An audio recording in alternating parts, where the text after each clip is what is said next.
Hey, what's up, guys? Welcome back to Grind Lifestyle. I'm Nick. That's Jesse. That's Scott. And today we've got CK, renowned tattoo artist, badass t-shirt designer.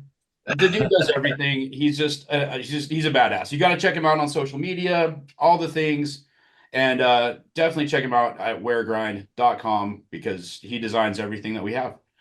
Hey, What's up, guys? in that great intro, you forgot Cheater Lover Oh, because he's an Astro fan, and being the baseball guy that I am, I can't allow the first 5 minutes of this podcast episode to go on without officially going on record and saying that I hate the Astros. They're a bunch of freaking cheaters. How did they cheat? Can we ouch. just delve into that for a Oh, you don't second? know? No. CK, would you like me to tell my side of it, or do you want to tell your side of it? I'll plead the fifth on everything.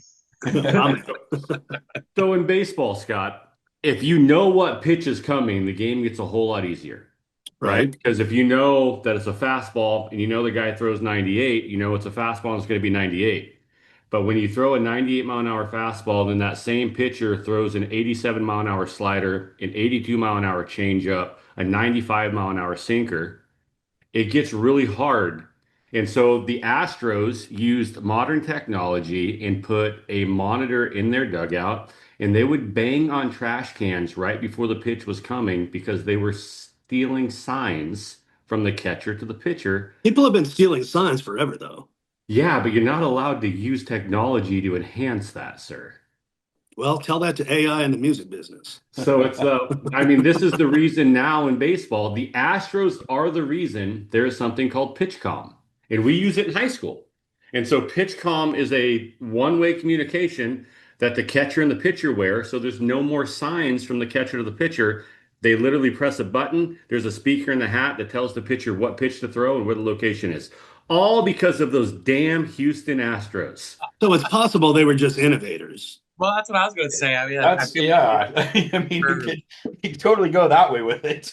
Cheaters, cheaters, cheaters. They saw a problem and found a solution, is what I'm seeing. I actually played competitive baseball up until college. I was never smart enough to read the signs, though. Fair enough. Fair enough. CK, thanks for joining us, brother.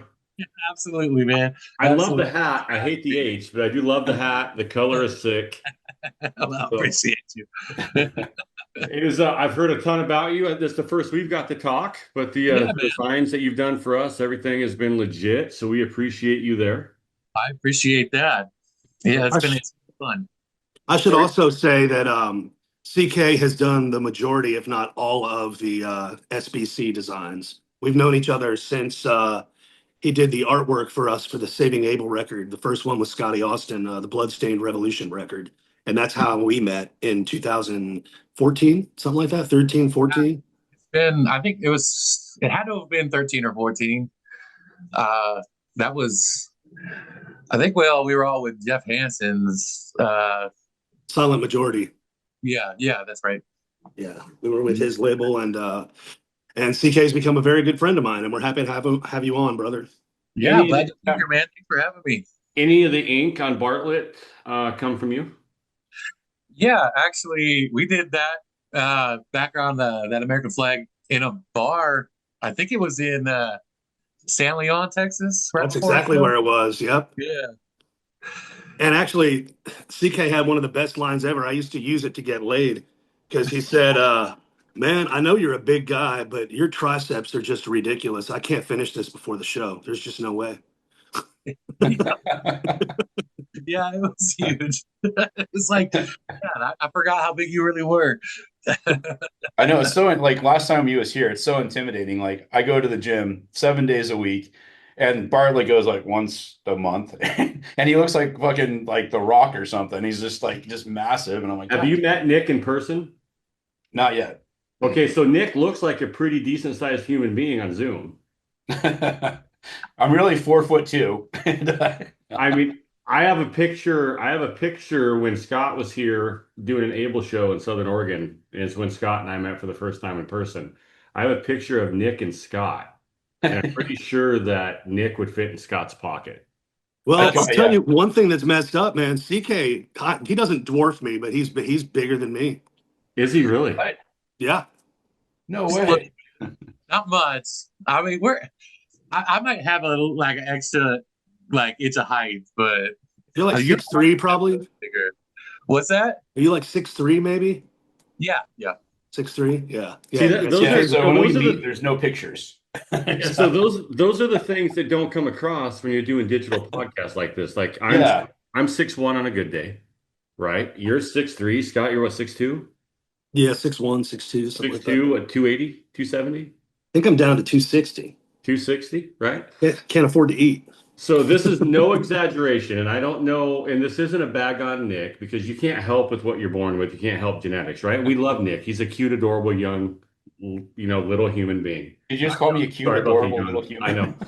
So, but this this is the thing. We're so getting canceled. Yeah, I'm gonna take a guess on what Nick's actual height is right now. All right. 5'8". Yep. Yeah. 5'9" if I wear my Air Force Ones. And you're what? But we'll have CK design you some great shoes with some lifts in them. You're There like we go. 5'8", 210, Yeah. right Yeah. there. I'm actually at 200 right now. I've lost some weight.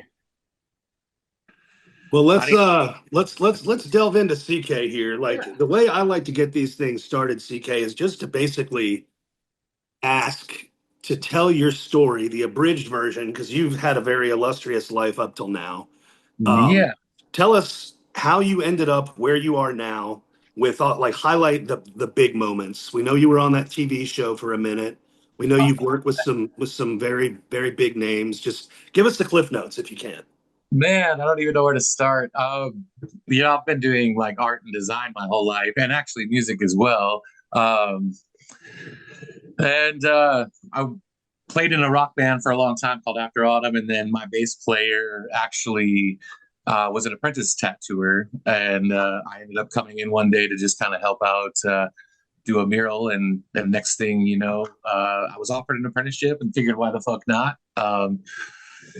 Ever since then, like kind of went hand in hand. I did a lot of touring back in the day, and actually played with Black Light District for a long time.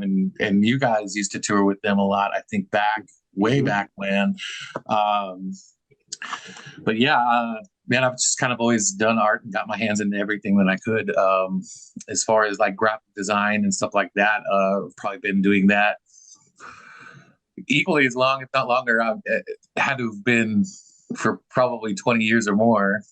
Tattooing is about the same. So you come across a lot of cool people in that business, and a lot of cool opportunities. So I've just always kind of jumped on those opportunities to do fun stuff, I guess. And now, where did you come up?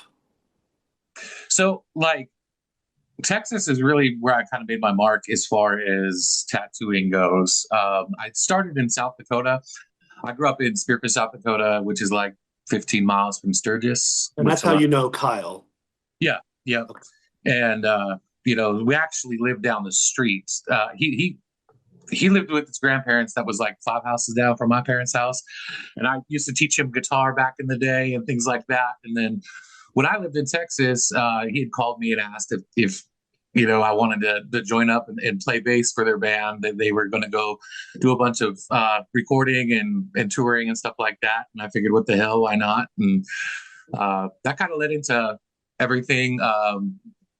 Throughout that process is when I kind of linked up with Jeff Hansen independently in SMG to do album art, like for you guys, for instance. And through that, I basically just, one connection led to another. And, we became really good friends over the last, decade or more.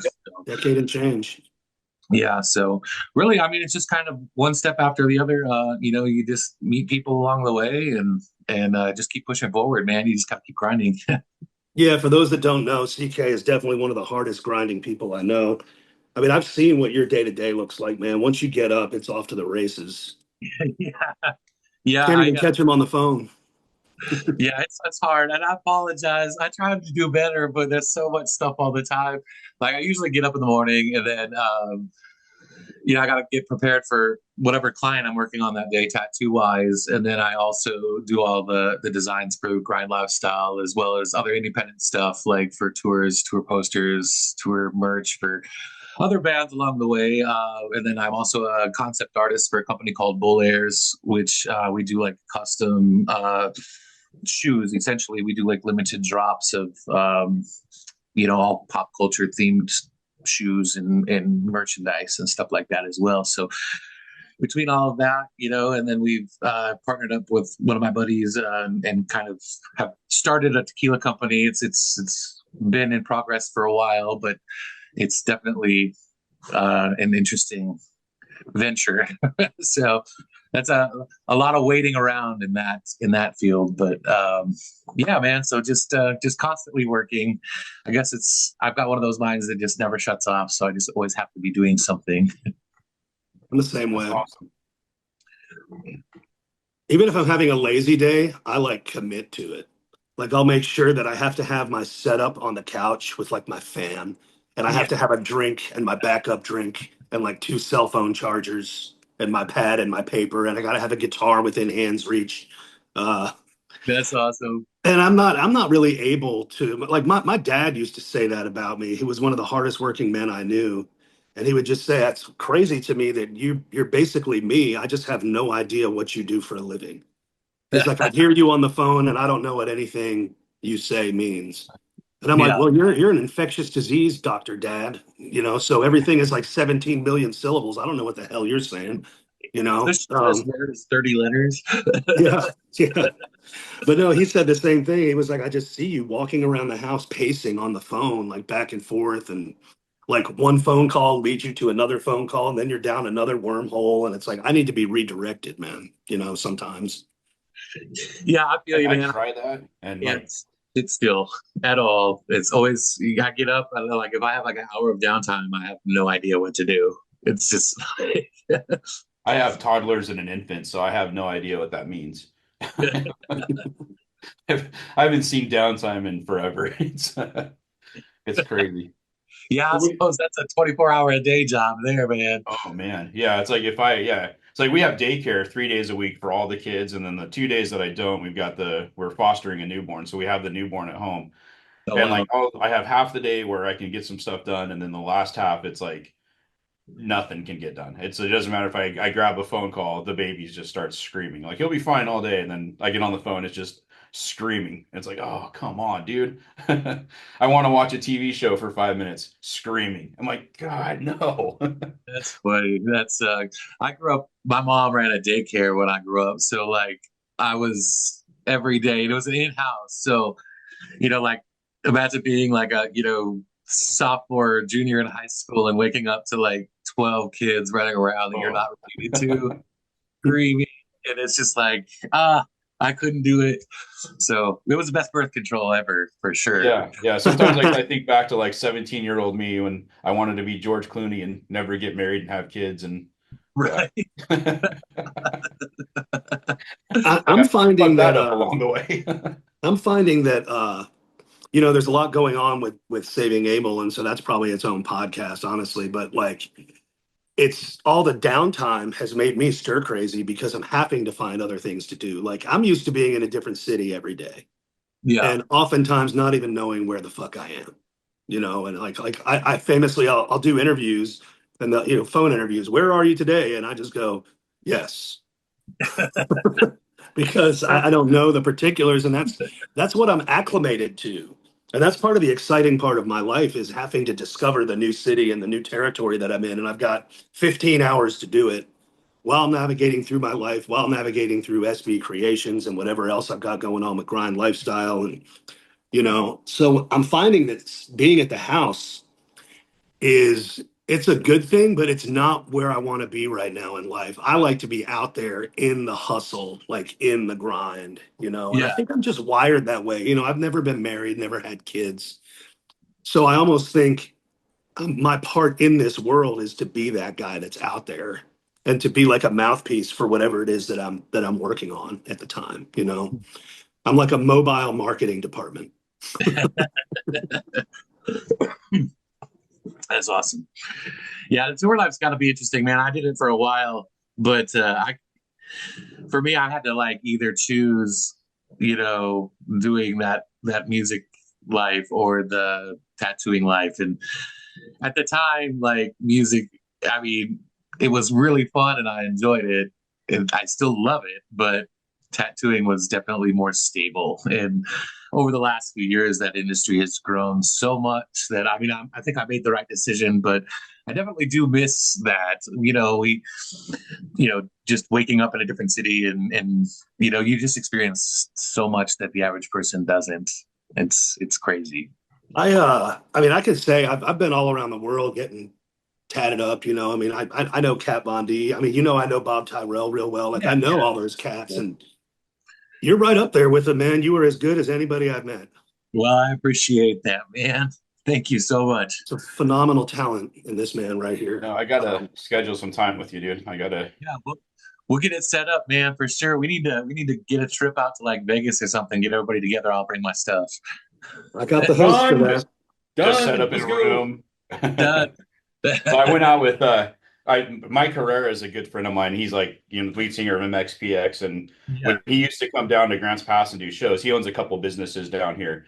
We'd all Okay. link up after the show, and this is I used to back then I drink a lot, so we'd all be super drunk after the show up in the green room tattooing each other. I have no idea what the fuck I'm doing with the tattoo gun, and we're just like legs out on the tables, just fucking going to town, and like those were always like the best times of just having just tattooing and drinking and Have you hanging. ever seen? I mean, you Crazy. you know you know Blower from Hinder. We've talked about him. You know how nuts he is. Oh yeah. Have you seen?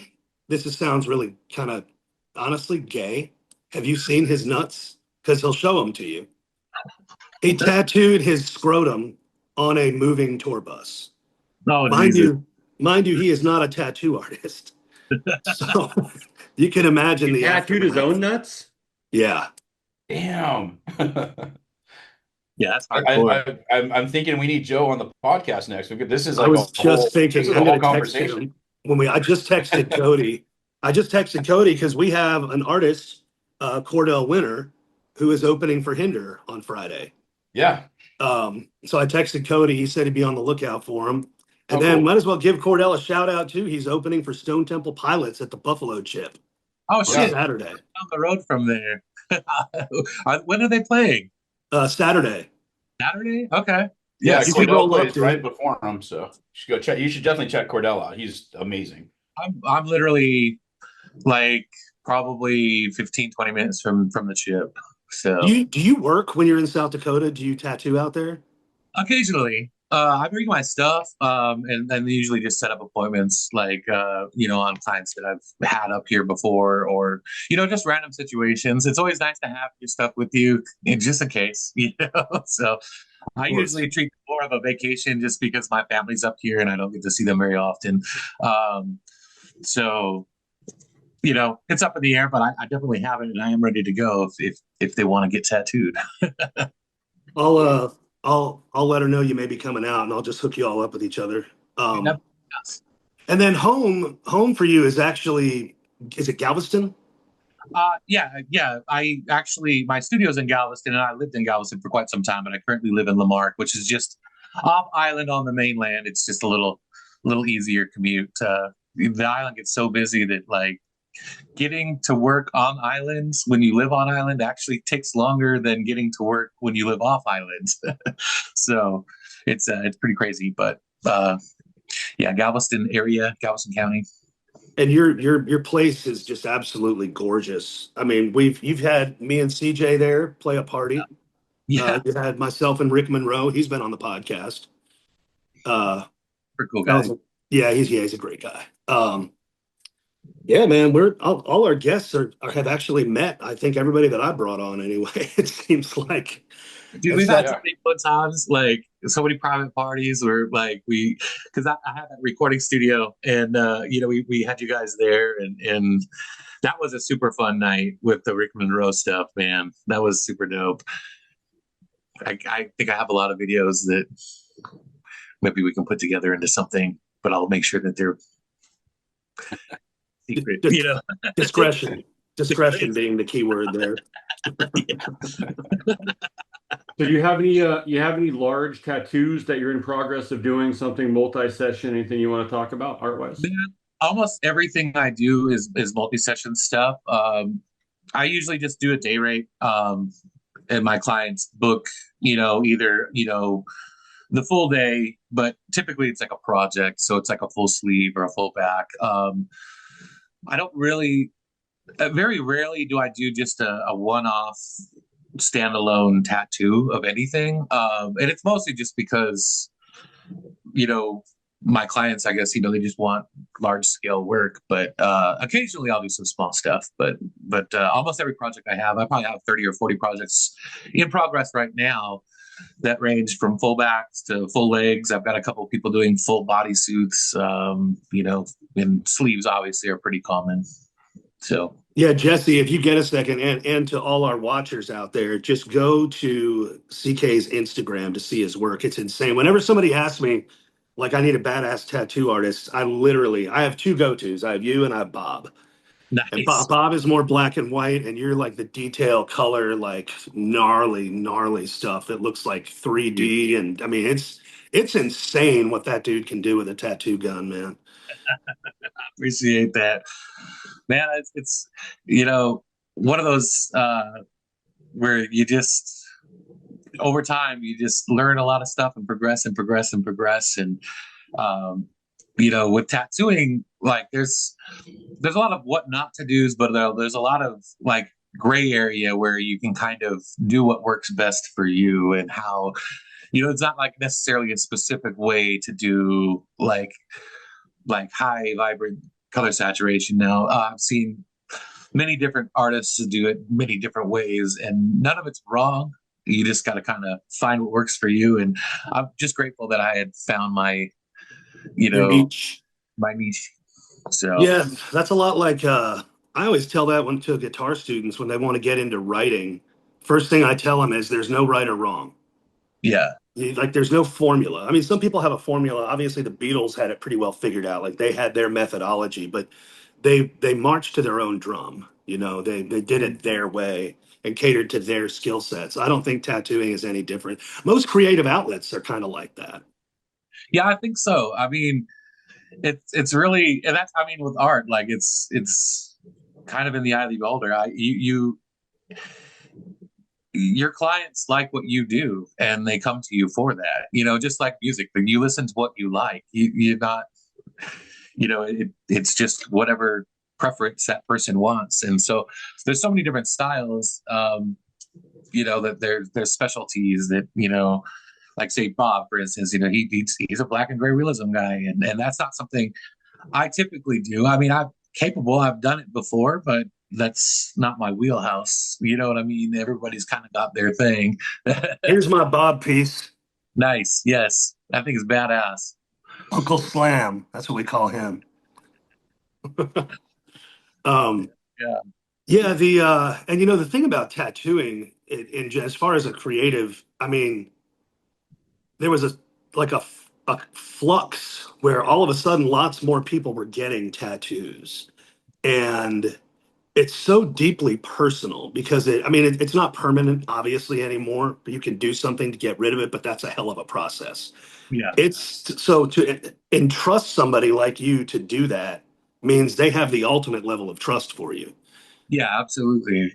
Yeah, you definitely, you hear a lot of like stories and stuff like that in this job. And there's always like, you have to really be on your game because, every day you're marking somebody for life, or, essentially changing their lives. I mean, you're doing a body modification that's permanent on somebody.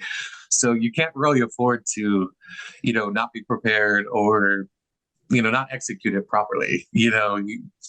These people are completely putting their trust in you with their whole, in some instances, their whole body. You know what I mean? So you definitely have to, kind of create a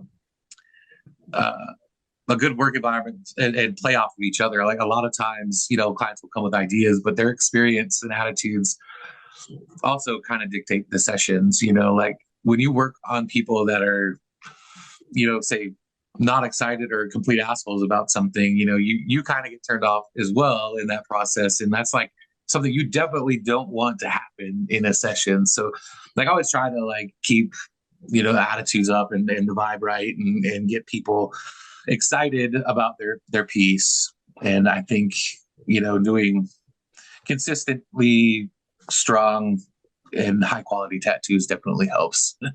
I had Marshall Bennett do a guitar on me right here, and it was funny. Like he was super into it, but when we finished, I was looking at it and I was like, "There's only 5 strings on it," and he was like, "Don't you play bass?" And I was like, "He goes, dude, I'm kidding. I did my research, and I don't know how I did that. I'm just really glad you caught it."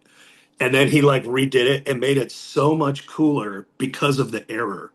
Like I Yeah. watched him improvise and tweak it, and I was like, "How did you do that?"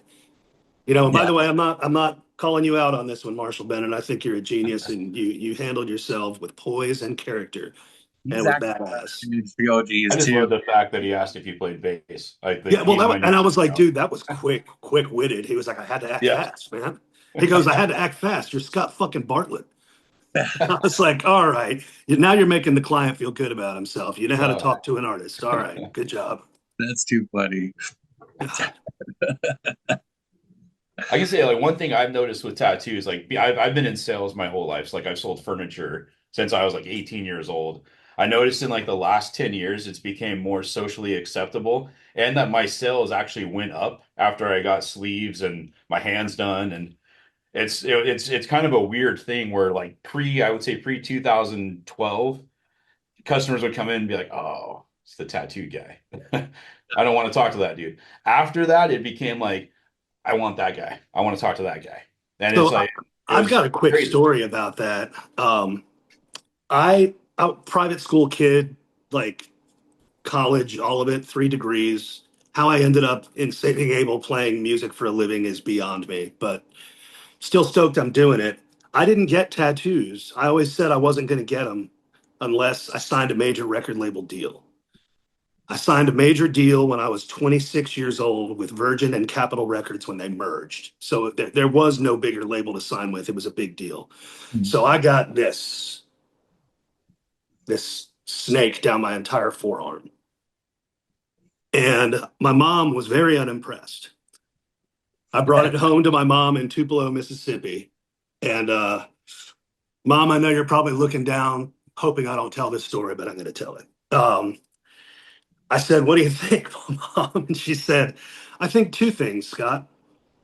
One, we spent $500,000 on your education, and you just repaid us with the symbol of evil on your fucking hand." And then she said, "Two, if there is a woman out there dumb enough to marry you, you're going to have to wear gloves at your wedding."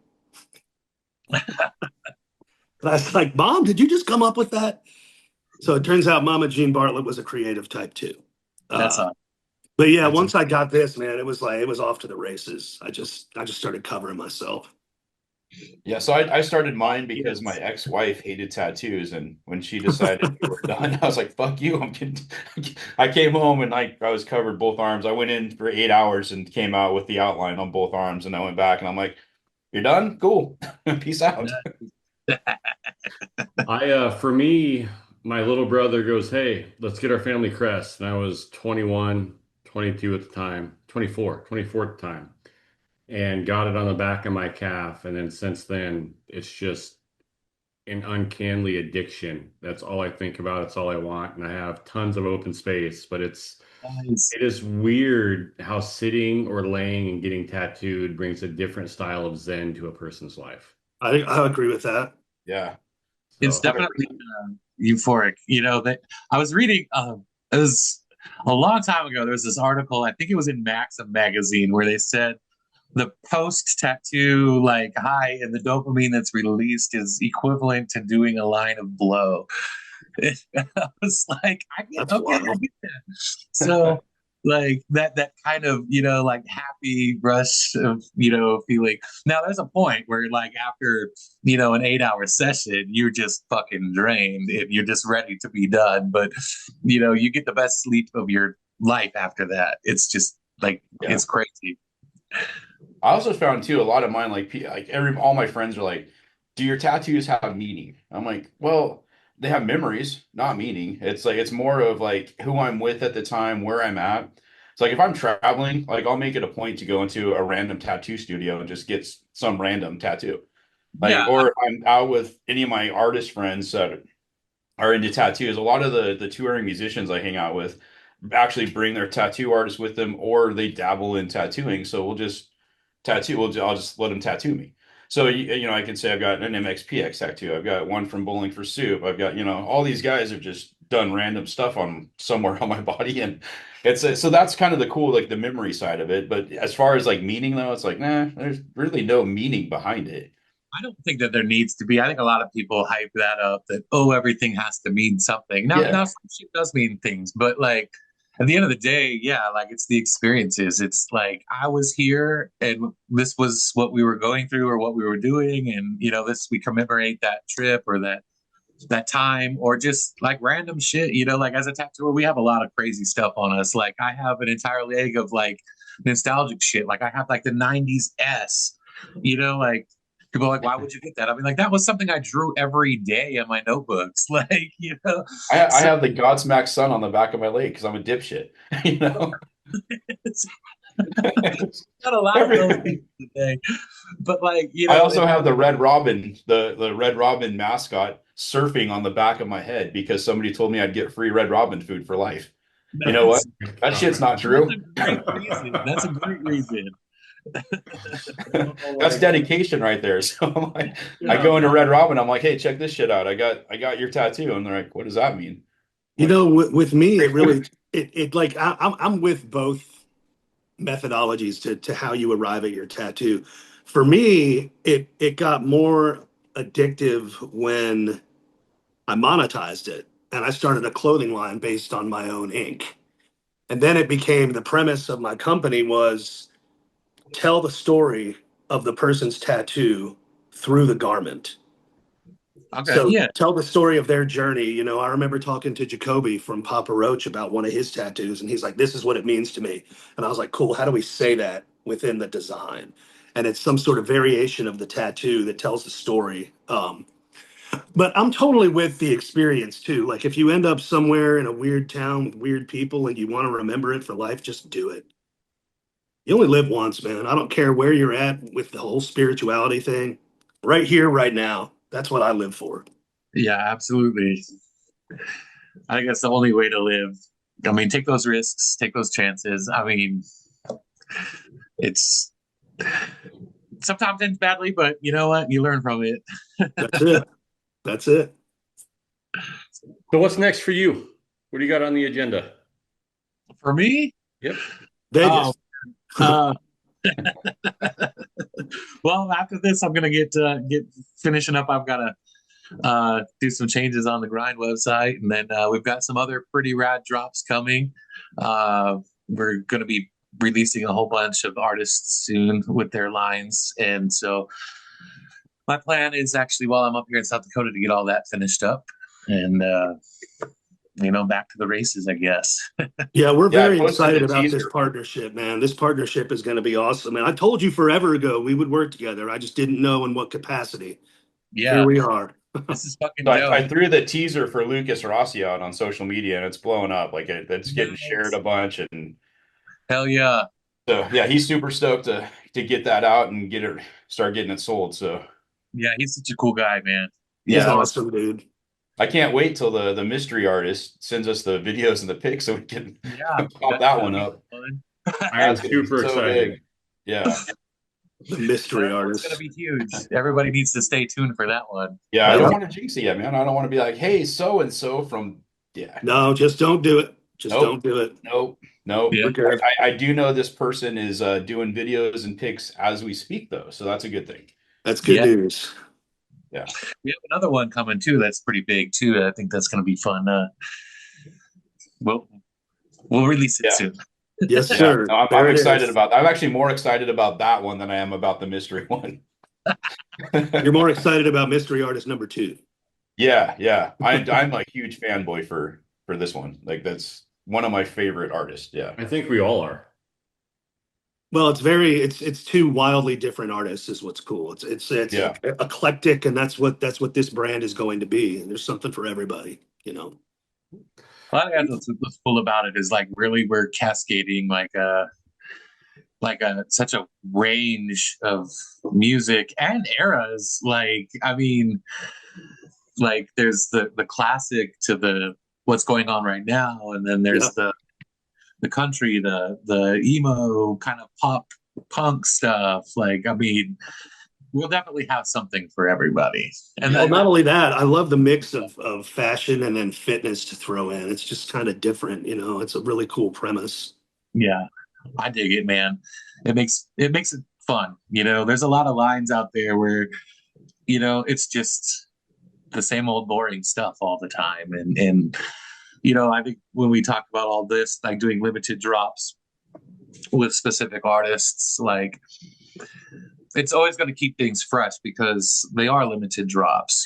So once they're gone, they're gone. And, we'll probably re-collab with these artists in the future with new drops. But like, you're basically just getting, limited edition, apparel that will withstand the test of time and looks dope in the process. So, 100%. And the quality is insane too. The Rockware stuff, my God. Like it's I have everybody that sees it, touches it, feels it, it's like, holy shit. Like you hit it out of the park when you pick that up. So yeah, I appreciate that. Yeah, I think I was pretty impressed. I was like, man, this turned out sweet. So we're just going to roll with these for sure. yeah. We definitely need to get them in everybody's hands. Yes, Yes. sir. That's the next step.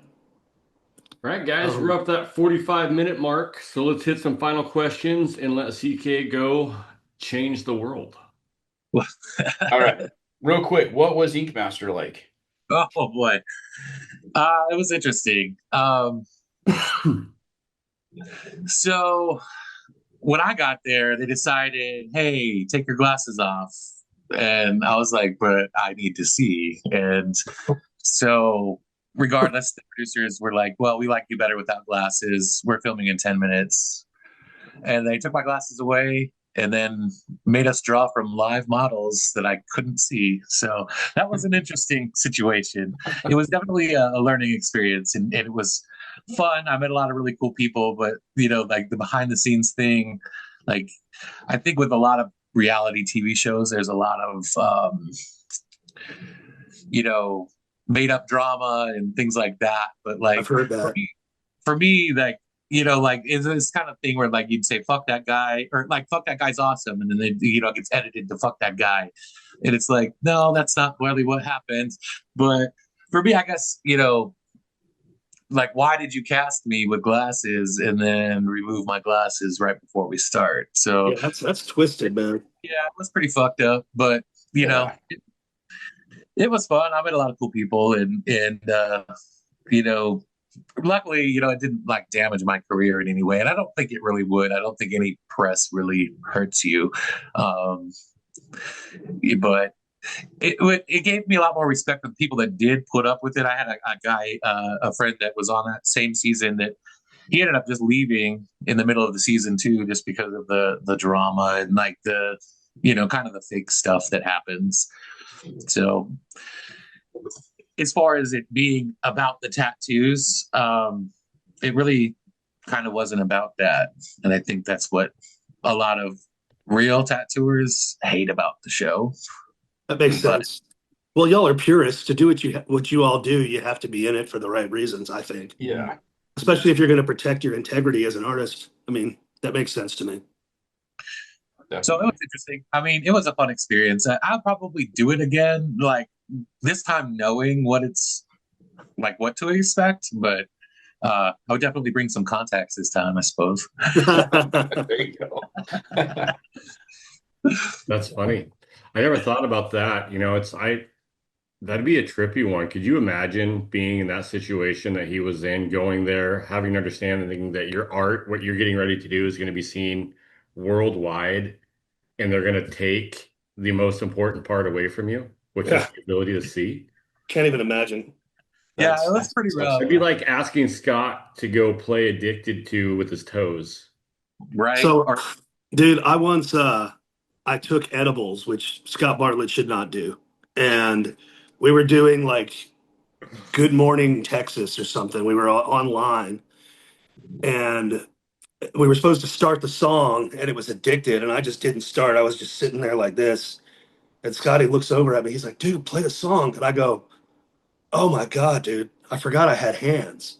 I did that once. I was at Modest Yahoo at a big outdoor concert venue thing. There's like 5 or 6 thousand people, and I know his team and had backstage and stuff. And he gave me some edibles like right before the show. So he didn't tell me how many to eat. So I ate the whole bag. Oh And by no. the by the time the end of the show goes, he asked me to come backstage. I fucking had like 10-hour conversation about the universe with the dude. It was awesome. I don't remember what was said. I remember waking up in the green room the next day and getting kicked out. And I'm just like, oh my God. Yeah, edibles are not safe, man. You gotta Yeah. That is funny. fucks me up, like anything like that. THC in general, like It's just not for some people, man. man, as soon as it hits me, fucking shit starts spinning in my body, like instantly weighs like 3,000 pounds. And like I just sink into wherever I'm at. Like yeah. I like was at a party we tried it once. Like I think it was just some kind of like brownie or something. And within a few minutes, I actually had to crawl along the floorboards against the wall just to like try to get to my bed. But it's That's how rats do it. super bad, man. I can't do edibles or that shit at all. It No, just me either. Me man, either. it messes me up. Well, all right, gentlemen. Anything else? I think the CK is probably going to end up being a regular, right? So I'm sure this is one of many. Yes, yes, let's make it happen. That guy right there is Scott Bartlett. You know him from everywhere. Up there is Nick Martin, and that is CK, our graphic design guy, our web guy.